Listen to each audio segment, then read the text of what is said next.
and I'll read my tribute.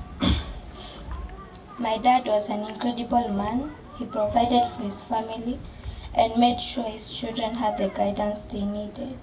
I'm grateful for my dad and I will miss him every day. He was one of a kind and my best friend. My dad was my biggest fan and my greatest role model.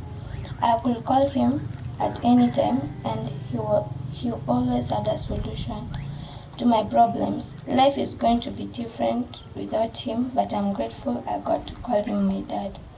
He was a jokester and he made us all laugh. He taught me not to take life too seriously.